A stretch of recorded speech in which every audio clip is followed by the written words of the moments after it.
김용현 전 국방부 장관이 구속됐고 경찰청장, 서울청장 긴급 체포됐고 또 윤석열 대통령도 빠르면 뭐 이번 주, 늦어도 다음 주면 소환 조사가 있을 수도 있다라고 얘기하고 있는 상황이기 때문에 이런 어떤 정말 윤석열 대통령이 내란에 직접적으로 관여했는지 여부는 금방 나오겠죠? 금방 나올 거고요. 그리고 이거는 사실 수사가 거의 필요 없습니다.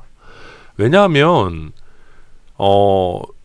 포고문이 나갔고 대통령이 직접 나와서 담화를 하면서 내가 비상계엄을 하겠다고 했습니다. 예. 그리고 그 포고문 내용 자체에 국회의 정치활동을 거의 막는, 국회를 마비시키는 내용이 들어있어요. 그러니까 저는 그거 보면서 제가 사실 그 포고문을 보면서 법률가니까 잡혀갈 수도 있겠다는 생각을 정말 했던 게 포고문만 봐도 내란이에요. 저는 포고문 보고 야 이거는 진짜 진심이다고 생각했어요. 예. 왜냐하면 국회를 막는 거는 불가능한 일이니까 헌법적으로. 예. 헌법적으로 불가능한 일을 하겠다는 거는 무력을 쓰겠다는 거거든요. 예. 논리가 아니고 무력을 쓰겠다는 거기 때문에 저는 굉장히 겁이 났습니다. 실제로. 예. 그래서 이거는 헌법 좀 알고 법 좀 아는 사람들은 포고문을 대통령이 직접 작성을 했든 수정을 했든 아니면 최소한 결재를 했다면 이거는 내란이고 그걸 본인이 국민 앞에 담화를 해놓은 게 있어요. 그래서 수사가 사실 거의 필요가 없는 상황이고 나와서 지금 보면 김용현 법무부 장관은 자기가 좀 안고 가려고 하는 것 같은데 예. 근데 그럴 수 있는 상황이 아니에요. 그 본인이 포고문도 본인이 초안을 썼다고 했고 네. 뭐 최종 보여주고 확인한 것은 윤석열 대통령이 했다고 하잖아요. 네. 거기 보면 진짜 전공의 복귀 관련해서 쳐다 나오잖아요. 네. 그거를 과연 초안에 김용현 전 장관이 썼을까? 저는 그거는 윤석열이 했다고 봅니다. 왜냐하면은 이게 딱 보면은 포고문 보고 제가 며칠 전에도 이거는 무조건 윤석열이 썼다 생각한 게 윤석열이 가장 미운 사람들을 그냥 써놨어요.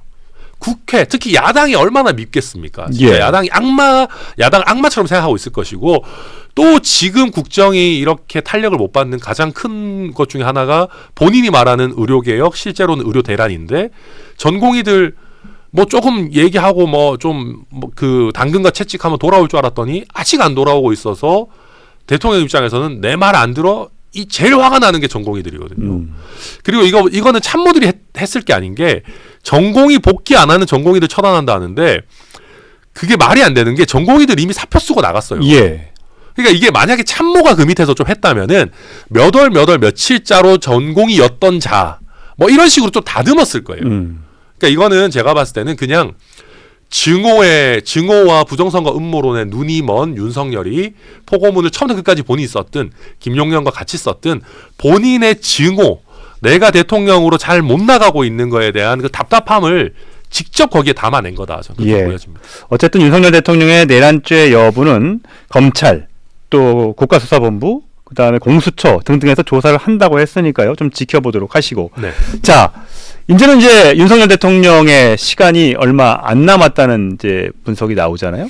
저희는 지금 어제 국민의힘에서는 TF까지 띄워서 2월, 3월, 4월, 5월 조기 하야, 그다음에 조기 대선을 띄웠습니다만 결국 동의를 얻지 못했고 어제 저녁에 채널A 단독 보도를 통해서 전해드렸던 용산 대통령실은 하야보단 탄핵을 원한다라고 얘기했습니다. 자, 그 이유는 뭘까요? 지금 이준석 의원이 그런 얘기 하더라고요. 윤석열 지금 정신적인 상황이 약간 막판에 한탕을 노리는 도박꾼 같다. 지금 거의 뭐 판돈을 다 쓰고 이제 마지막으로 올인을 했다가 이제 거의 끝났는데 탄핵 이제 헌법재판소의 탄핵 심판 과정에서 마지막 역전을 또 노리는 그런 약간 도박꾼 같은 심리. 헌재에서 뒤집을 수 있다. 그렇죠. 그 가능성이 없지 않다고 스스로 생각할 겁니다. 왜냐하면 본인들의 정신 상태에서는 대통령이 헌법에 써 있는 비상계엄 권한을 했고, 예. 우리가 뭐 실제로 국회의원을 잡아갔냐? 우리는 뭐 국회에서 해제되니까 실제 해제해줬고, 예. 이게 무슨 탄핵 사유냐라고 자기들끼리 생각하고 있을 겁니다. 예. 그렇기 때문에 일단 첫째로 헌재에서의 기각을 노려볼 만하다라는 생각이 있을 것이고, 두 번째로는 하야를 하게 되면은 즉각 구속이 될 겁니다, 아마.